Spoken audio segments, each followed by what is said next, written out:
नमस्कार, मैं ब्रजेश कुमार।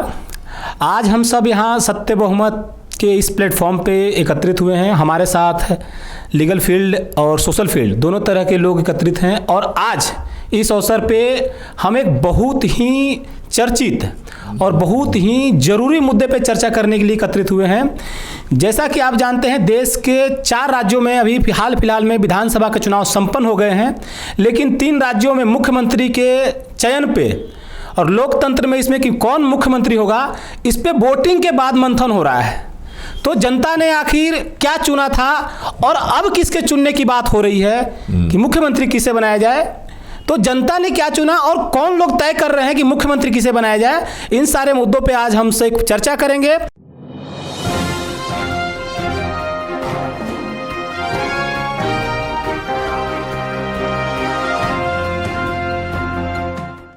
और इस चर्चा में हमारे साथ हमारे मित्र बगल में सचिन पटेल जी, एडवोकेट सचिन पटेल जी हैं। हमारे दाहिने तरफ आदरणीय सत्यदेव चौधरी जी हैं, जो इस सत्य बहुमत पार्टी के संस्थापक सदस्य भी हैं और चांदनी चौक लोकसभा क्षेत्र से प्रत्याशी भी हैं इस बार लोकसभा के।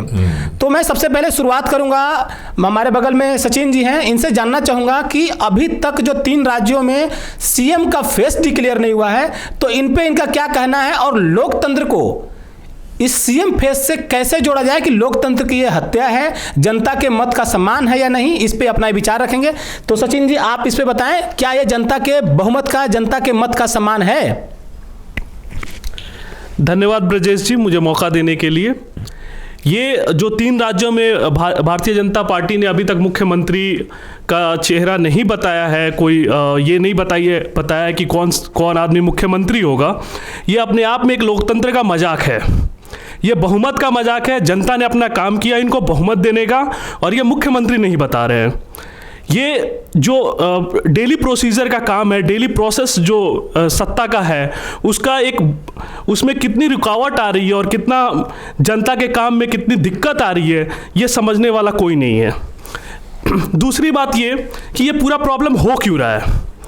एक सेंट्रल लीडरशिप है जो अपने आप को बहुत स्ट्रांग मानती है, वो सुप्रीम है, और एक जो छत्रप होते हैं, लोकल छत्रप, कभी भी सेंट्रल लीडरशिप दिल्ली नहीं चाहती कि लोकल छत्रप जो है वो स्ट्रांग हो। ये एक बुनियादी प्रॉब्लम है इस लोकतंत्र का। एक कंपटीशन है दोनों के बीच में, चूंकि दोनों सेम पार्टीज है, फिर भी कंपटीशन है। जनता ने अपना काम किया इनको बहुमत देने का, और ये आज तक मुख्यमंत्री नहीं बता रहे हैं। आज 10 दिन हो गया। ये अपने आप में एक लोकतंत्र का मजाक है। इसीलिए हम सत्य बहुमत की बात करते हैं, जहां जनता खुद डिसाइड करेगी कि मुख्यमंत्री कौन होगा। कौन चेहरे हैं जो मुख्यमंत्री डिसाइड कर रहे हैं? क्या आप जनता डिसाइड कर रही है? नहीं, जनता ने विधायक डिसाइड किया। मुख्यमंत्री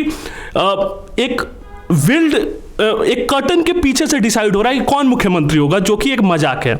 जी ब्रजेश, जैसा कि बिल्कुल सही सचिन जी ने कहा कि ये जो छत्रप है और छत्रप डिसाइड कर रहे हैं कि मुख्यमंत्री कौन होगा। तो मैं इस मुद्दे पे, हमारे बगल में विकास झा जी हैं जो एक सोशल एक्टिविज्म का काम करते हैं, साथ साथ बच्चों को पढ़ाते हैं, तो इनसे जानना चाहेंगे कि अगर ये बच्चों को पढ़ाते हैं तो बच्चों के पढ़ाने के प्रोसेस में ये बताएंगे कि 3 तारीख को विधानसभा के चुनाव का परिणाम घोषित हो गया था, लेकिन 3 तारीख से आज 10 तारीख है, ऑलमोस्ट 7 दिन का समय हो गया, और 7 दिन में जनता के वोट के बाद भी मुख्यमंत्री तय नहीं हो पाया। तो क्या जनता ने जिसे चुना था या जनता ने किसी को चुना ही नहीं?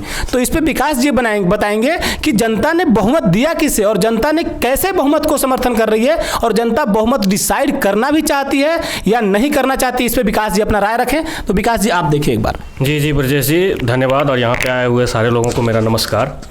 देखिए, ये एक बहुत ही बड़ा सवाल है हमारे सामने कि हमने जो राजनीतिक व्यवस्था इस देश के नागरिकों को दिया है, क्या वो अपने आप में एक सही तरीका है या सही व्यवस्था है। मैं यहाँ पे मुझसे सवाल ये किया जा रहा है कि पिछले 10 दिन हो गए और चीफ मिनिस्टर जो है अभी तक मिल नहीं पाया स्टेट लेवल पे।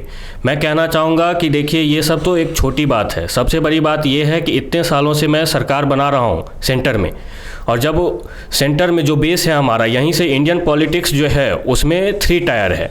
3 टायर में सबसे ऊपर जो है लोकसभा को माना जाता है, जो बेस है।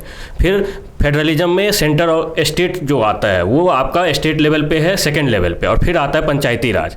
तो सेंटर से जो पार्लियामेंट में कानून बनाई जाएगी वो देश की सबसे बड़ी नीति और पॉलिसीज जो होगी उसको डिसाइड करने का वो माध्यम है, उसके थ्रू हम करते हैं।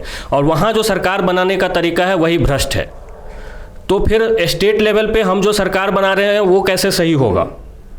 चीफ मिनिस्टर कोई भी पार्टी का बन जाए, बहुत जल्दी भी मिल जाए, लेकिन जो पिछले 75 सालों से जो समस्याएं हैं उनका समाधान क्या हो पाएगा, इस पे सोचने की ज़रूरत है। चीफ मिनिस्टर तो मान लो चलो इलेक्शन रिजल्ट के अगले दिन भी बन जाता है, लेकिन समस्याएं जो है वो तो धरी की धरी हुई है ना। राजनीतिक व्यवस्था जो है वो इसके लिए जिम्मेदार है। तो चीफ मिनिस्टर भले ही हमें 1 महीने के बाद मिले, मैं उसको एक्सेप्ट कर लूँगा, लेकिन ये राजनीतिक व्यवस्था जो है ये कब सुधरेगा?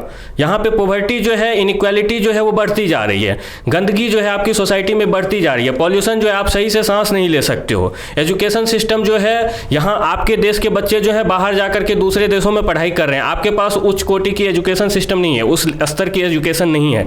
हेल्थ में देखो आप तो बहुत लोग तो ट्रीटमेंट करवा ही नहीं पाते हैं।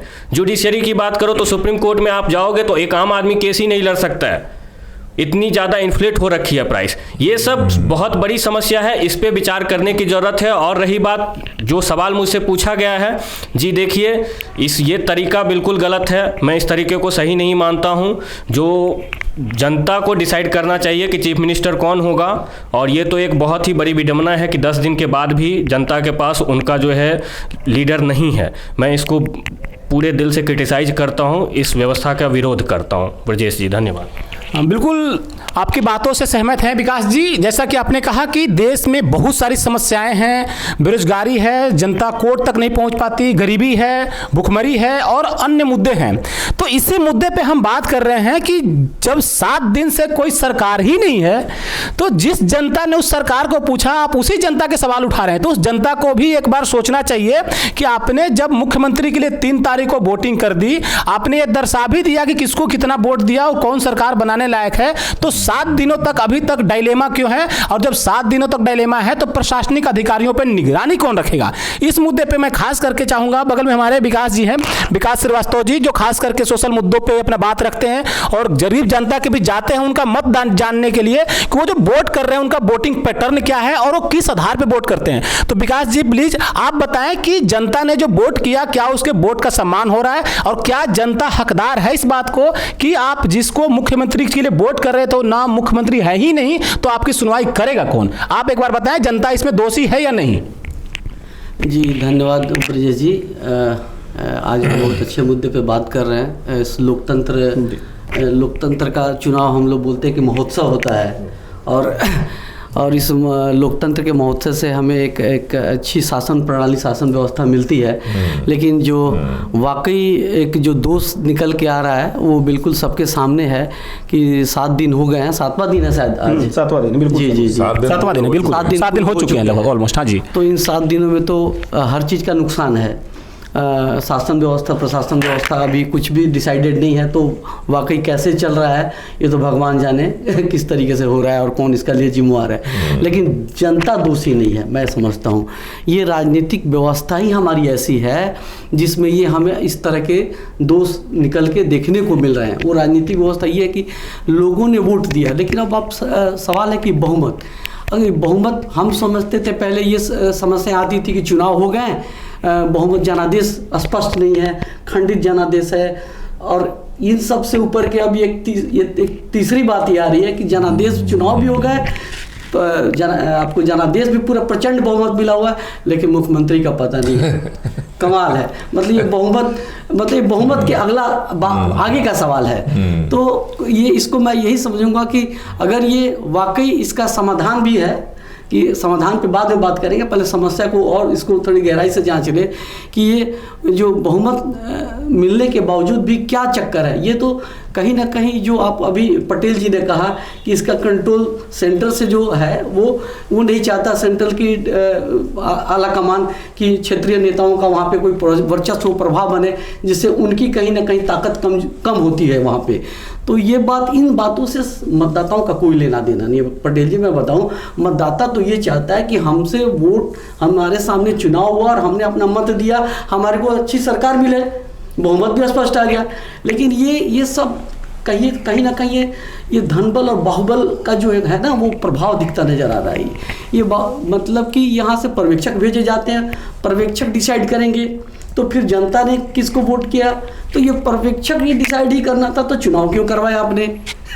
तो ये एक अजीब विडंबना है, एक ऐसी स्थिति बनी हुई है कि कहीं ना कहीं एक और दो लोग ही मिल करके डिसाइड करें। मुझे लगता है कि किसको मुख्यमंत्री बनना है ये पहले से डिसाइड है, ये डिसाइडेड है, लेकिन ये जो नाटक चल रहा है ना ये 7 दिनों से, ये एक तरीके से वो दिखाने की कोशिश की जा रही है कि देखो जी हम कितने ताकतवर हैं, हम जो चाहते हैं वही होता है। तो ये शक्ति प्रदर्शन है भाई साहब।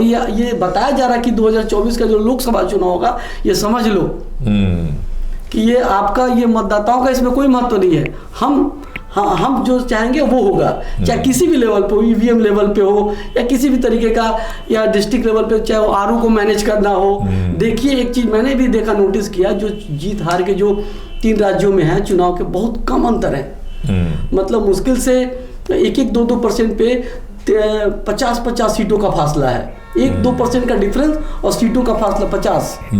आप इसका मतलब तो ये हुआ ना कि 500 और 1000 के मतों के पे ही डिसीजन हुआ है। तो ये ऐसे 100 सीटों पे तो नहीं हो सकता।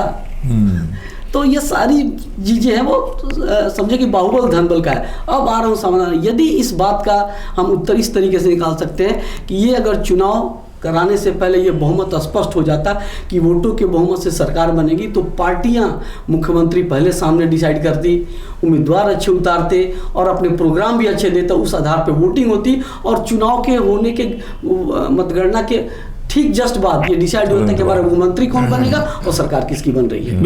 बिल्कुल सही कहा विकास जी आपने कि ये जो है जनता का दोष नहीं है, ये हमारे राजनीतिक व्यवस्था का दोष है। और उस व्यवस्था में जनता सिर्फ भागीदारी कर रही है, लेकिन भागीदारी के बाद जनता के प्रति कोई जवाबदेही नहीं है। इसका सीधा जिम्मेदार राजनीतिक और प्रशासनिक व्यवस्था है।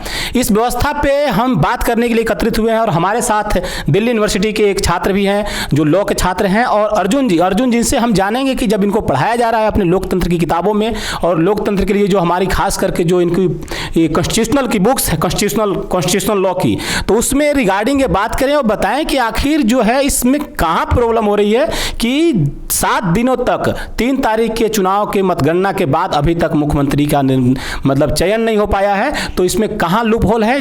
अर्जुन जी इस बात को रखेंगे। जी ब्रजेश जी, आपका बहुत बहुत धन्यवाद। और जो भी पैनलिस्ट यहाँ बैठे हैं उनको मेरा नमस्कार और दर्शकों को भी मेरा नमस्कार।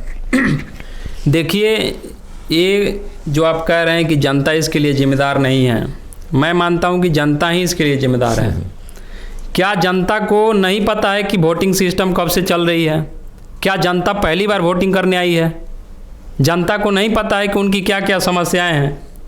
क्या उन्हें नहीं पता है कि उनके नेता उनके बीच आ रहे हैं तो उनके समस्याओं के लिए आ रहे हैं कि नहीं, या फिर सिर्फ वोटिंग के लिए आ रहे हैं?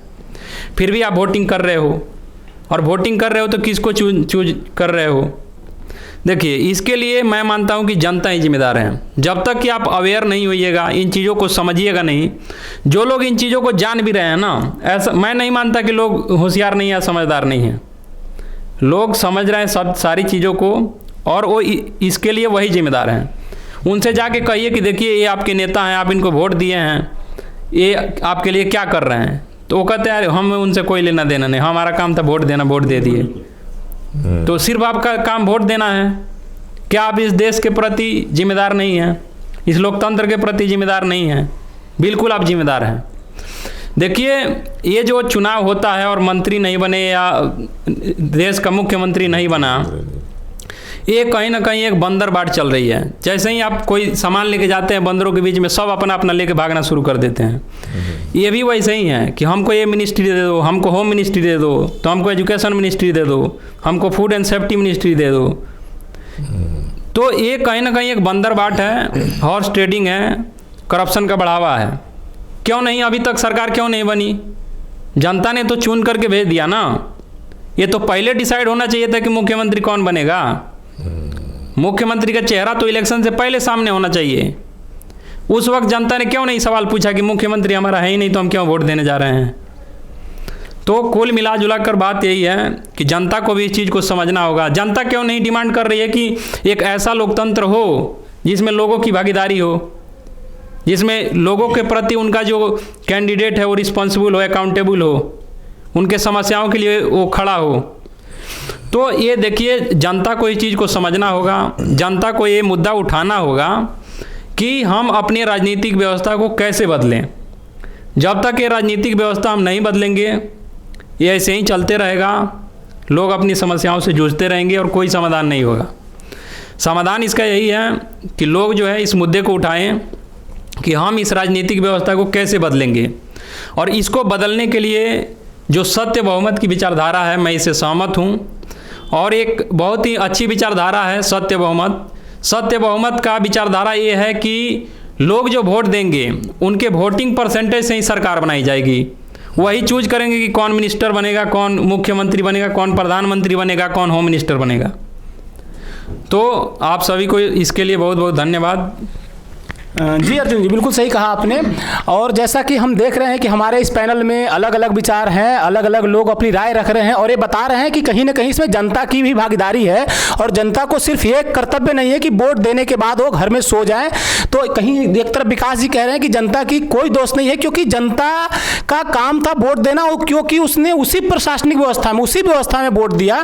तो हम इस समस्या में गरीबी, बेरोजगारी और अन्य मुद्दों के साथ साथ जो वोटिंग पैटर्न है, इन सारे मुद्दों और इन सारी समस्याओं का समाधान क्या होगा, इस समाधान को ढूंढने के लिए हम अभी अपने सत्य बहुमत के जो सत्य बहुमत पार्टी की तरफ से जो उसके राष्ट्रीय अध्यक्ष हैं सत्यदेव चौधरी जी से जानने की कोशिश करेंगे कि सर समस्याएं तो बहुत है, जैसा कि विकास जी ने भी बताया, इधर सचिन जी ने भी बताया, अर्जुन जी ने भी बताया कि ये सारी समस्याएं हैं। तो आप ये हमें बताएं कि इस समस्याओं का समाधान क्या है कि 3 से लेकर 10 तारीख तक के बीच में जनता के वोट होने के बाद भी, और जनता ने किसे वोट दिया इवन अब लोगों को यह भी नहीं पता है, और उन विधायकों का क्या हो रहा है जिसे जनता ने चुना, और क्या समाधान सत्य बहुमत इस प्लेटफॉर्म पे देना चाहेगी उन सारे जनता के लिए कि उनके लिए जो प्रतिनिधि होगा वो जवाबदेह होगा। तो आप प्लीज एक जनता को, जो हमारे दर्शक हैं, उनको एक रास्ता बताएं कि आखिर क्या समाधान है इन सारी समस्याओं का। सत्य बहुमत चौधरी साहब आप बताएं। धन्यवाद विजय जी। देखिए, और सारी बातों की चर्चाएं तो आपने करी, इसका एक सबसे बड़ा जो समस्या है हमारी राजनीतिक व्यवस्था में वो है बहुमत। और क्योंकि जब बहुमत का ही फैसला नहीं है, बहुमत का निर्णय ही नहीं है, तो मेरे को तो यही समझ में नहीं आता कि आप चुनाव करवाई क्यों रहे हो।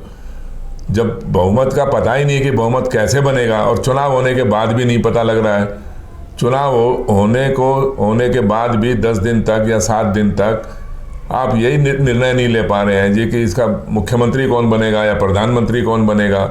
ये गजब विचित्र व्यवस्था है जो सारी दुनिया के अंदर शायद ये अकेले भारत के अंदर ही देखने को मिलती है।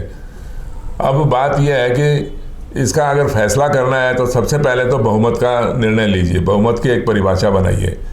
और दूसरी बात यह है कि जो वर्तमान राजनीति है, वर्तमान राजनीति के अंदर तो सिवाय लड़ाई करवाने के, सिवाय घृणा करवाने के, आपस में मतभेद पैदा करने के, भेदभाव पैदा करने के, ये निर्णय हो ही नहीं सकता। अब देखिए, चलो आपने पूरे देश के अंदर चुनाव करवाया, ये तो एक राज्य के चुनाव हैं। देश का चुनाव लड़ने के लिए घृणा करवाई हिंदू से मुसलमान की, या दलितों से, या इस तरीके के भेदभाव, पक्षपात, कभी किसी को ऐसे लड़ाई करवा के करवाई। अब मान लो हम एक राजस्थान की बात करते हैं, जो आप अभी इस चुनाव की बात कर रहे हैं, तो इसका भी आधार लड़ाई ही है। अब तो निर्णय हो चुका ना कि भाई कौन जीता है, बीजेपी जीती है राजस्थान के अंदर भी, छत्तीसगढ़ में भी और मध्य प्रदेश में भी। तो अब इसके अंदर मुख्यमंत्री का निर्णय क्यों नहीं हो पा रहा है? और वो मुख्यमंत्री का निर्णय जब होगा, क्योंकि अभी तो क्या है कि कोई ना कोई लीडर अपने आप को थोड़ा आगे मानता है कि उसके पास समर्थन ज़्यादा है।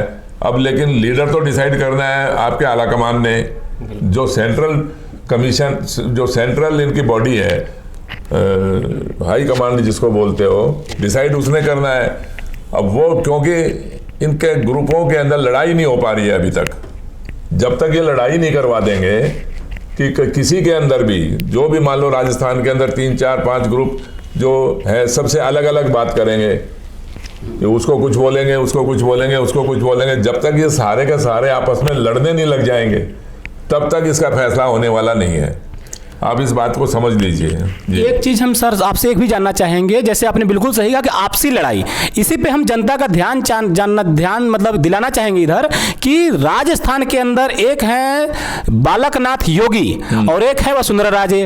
वह भी खबर आई कि वसुंधरा राजे ने 70 विधायकों को रिसोर्ट में बंद कर रखा है। तो सर कहीं ये उसकी तरफ इशारा तो नहीं है कि विधायकों को खरीद फरोख्त, जिसकी राजनीति के खिलाफ आप हैं, कि हॉर्स ट्रेडिंग ना हो और दल बदल जो है सिस्टम की गठजोड़ की राजनीति, कहीं आप उसकी तरफ तो इशारा नहीं कर रहे हैं सर विकल्प के रूप में? बात यही है, और जब तक इनके अंदर आपस में फूट नहीं पड़ जाएगी तब तक ये फैसला नहीं होने वाला है। चाहे और 7 दिन निकल जाए और 10 दिन निकल जाए, कितना भी टाइम निकल जाए, इनको पब्लिक के जो लोगों के, गरीब लोगों के या मतदाताओं का जो समय का नुकसान हो रहा है, लोगों को न्यायप्रिय योजना नहीं, व्यवस्था नहीं मिल पा रही है, उससे इनको कोई साहूकार नहीं है, इससे इनको कोई लेना देना है ही नहीं। लोगों का कितना भी नुकसान होता रहे। अब जैसे आप लोगों ने कहा जी कि पब्लिक ही जिम्मेवार है, एक जने कह रहे हैं जी कि पब्लिक जिम्मेवार नहीं है, तो पब्लिक क्या करे जब पब्लिक को एक राजनीतिक व्यवस्था ही गलत दे दी आपने? राजनीतिक व्यवस्था अच्छी क्यों नहीं दी जिससे कि तुरंत फैसला हो जाए? ये एक राज्य के अंदर पता नहीं 8 बारी 10 बारी चुनाव होंगे, चुनाव होने के बाद महीनों के बाद तक उसका परिणाम आएगा, और परिणाम आने के बाद भी पता नहीं कितने दिनों तक सरकार नहीं बनेगी। तो जब से चुनाव हो रहे हैं तब से और सरकार बनेगी तब तक तो पता नहीं कितना टाइम बीत गया। ये व्यवस्था बिल्कुल ठीक नहीं है जी, और इस व्यवस्था को ठीक करने का तरीका यही है कि सत्य बहुमत की राजनीति करी जाए। जैसे आपने विधायक या सांसद वोटों के बहुमत से जितवाया, हम वहाँ तक सहमत हैं, लेकिन जब मुख्यमंत्री या सरकार बनाने का निर्णय हो का जब अवसर आता है, उस समय जब ज़्यादा वोट जिस पार्टी को मिल गया, चाहे उसके उम्मीदवार हारे या जीते, कम वोटों से जीते या ज़्यादा वोटों से जीते, अगर उसके वोट ज़्यादा हैं अन्य राजनीतिक दलों की तुलना में, तो आप उसका बहुमत मानकर उसको सरकार बनाने का अवसर दे दीजिए।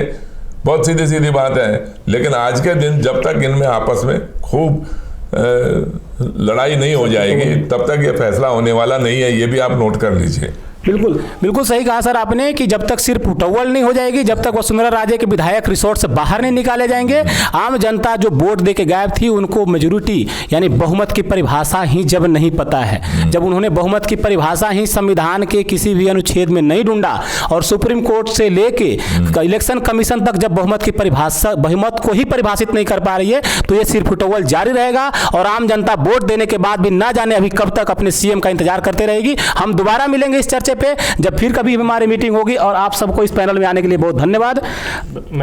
विकास जी कुछ कहना चाह रहे हैं? जी, एक क्वेश्चन पूछना चाहता हूं आप लोगों से यहाँ पे कि जैसे अभी बात चर्चा चल रही है कि 7 दिन हो गए और चीफ मिनिस्टर का कैंडिडेट हमारा जो है वो जनता के सामने नहीं आया चेहरा, तो मैं एक सीधे से लाइन में ये कहना चाहता हूँ ब्रजेश जी कि ये कौन डिसाइड कर रहा है अभी, कांग्रेस की सरकार बने या बीजेपी की बने? सेंट्रल लीडरशिप डिसाइड कर रही है कौन बनेगी, और सेंट्रल में जो लीडरशिप है वही अगर भ्रष्ट राजनीति का परिणाम है तो फिर स्टेट लेवल पे कैसे सही राजनीति हो सकती है? आप जो डिसीजन लेंगे, अल्टीमेट डिसीजन मेकर जो है हमारे यहाँ इंडिया में, उनका संसदों से बना हुआ भ्रष्ट राजनीति है, गठबंधन की राजनीति है।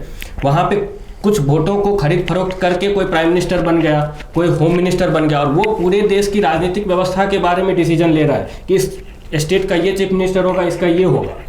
तो ये कहीं से मुझे नहीं लग रहा है कि ये सही है। जब तक आप पार्लियामेंट में या फिर लोकसभा लेवल पे राजनीतिक व्यवस्था को दुरुस्त नहीं करोगे, तब तक मुझे नहीं लग रहा है कि स्टेट लेवल पे हमारी राजनीतिक व्यवस्था जो है दुरुस्त होगी।